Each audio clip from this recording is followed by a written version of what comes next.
এরকম হতো যে আমার ব্রেন খুলে দিলে ওর ব্রেন ভালো হয়ে যাবে, আমি হয়তো এটাও করতাম। সানভিজ তনির হাজবেন্ড আর এই দুনিয়াতে নেই।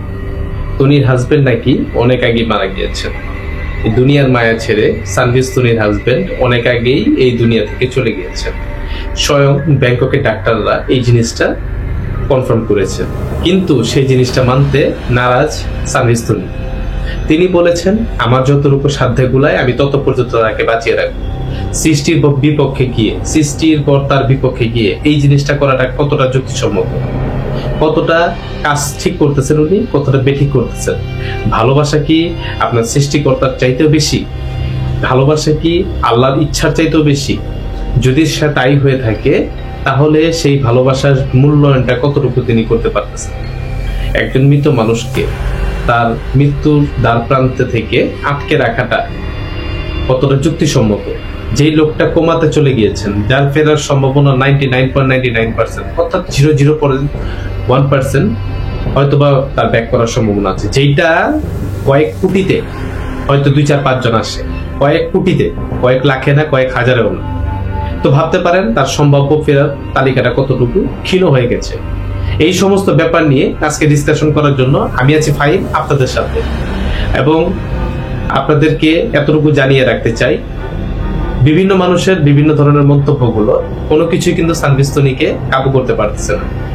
সে একাই বলতেছে, যত কিছুই হয়ে যাক, যত কিছুই হোক, সমস্ত কিছুর পরেও আমি আমার হাজবেন্ডকে এভাবেই রাখবো। সানভিজ তনির হাজবেন্ড ফিরে আসুক, আমরাও চাই। যেহেতু কোমাতে চলে গিয়েছেন, সেহেতু তার ফেরার সম্ভাবনা খুবই খারাপ। একজন আইসিইউতে চলে যাওয়া রোগী ফেরে না বলতে গেলেই চলে, খুবই কম। আইসিইউ মানে একেবারে আপনার শেষ ধাপ, একবার লাস্ট ধাপ। সেই শেষ ধাপে গিয়ে খুবই কম মানুষ কিন্তু রিটার্ন করতে পারে। সেই যে রিটার্নের পরিহারটা, সেই যে রিটার্নের যে একটা পরিমাণটা, সেই পরিমাণটাই তো কম।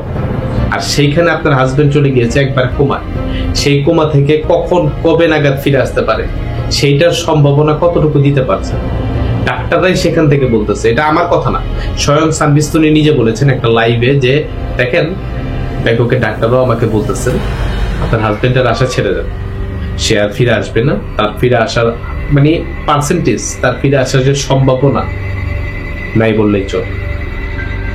কতটা আবেগ আপ্লুত হয়ে সেই কথাটা নিজের মুখে প্রকাশ করেছে।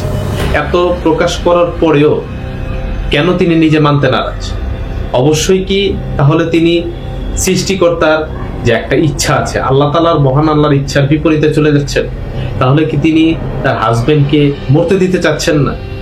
এই যে এই জিনিসটা, এটা কতটুকু ঠিক করতেছেন উনি? এমন একটা অবস্থাতে একটা রোগীর সাথে কিভাবে একটা মানুষ এইরকম কাজ করতে পারে? একটাবার ভাবেন তো।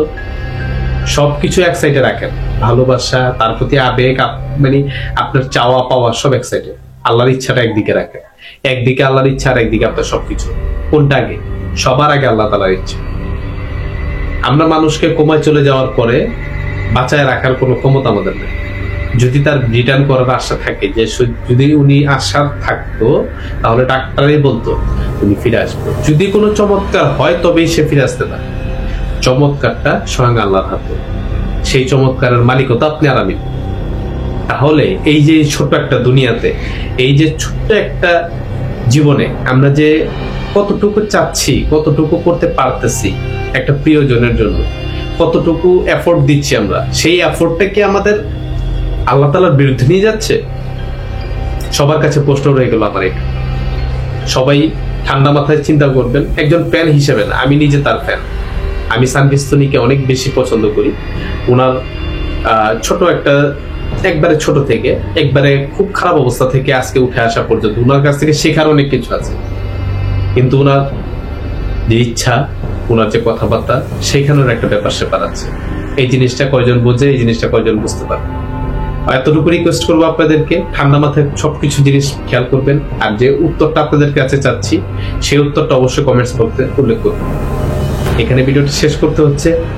যারা আমাদের ভিডিওটা দেখেন, যদি ভালো লেগে থাকে, যদি আমাদের ভিডিওটা আপনাদের মনে জায়গা করে নেয়, তাহলে অবশ্যই আমাদের চ্যানেলটা সাবস্ক্রাইব করে অনুরোধ করছি, এবং পাশে থাকা বেল আইকনটা ক্লিক করতে ভুলবেন না, যাতে সমস্ত নোটিফিকেশন ভিডিও পাবলিশ হওয়ার সাথে সাথে আপনার মোবাইল স্ক্রিনে চলে যায়। লাইক দিবেন, শেয়ার করবেন, এবং আমাদের চ্যানেলটাকে আবারও বলছি সাবস্ক্রাইব করার অনুরোধ করছি। এখানে ভিডিওটা শেষ করলাম। ভালো থাকবেন, ভালো রাখবেন। আসসালামু আলাইকুম।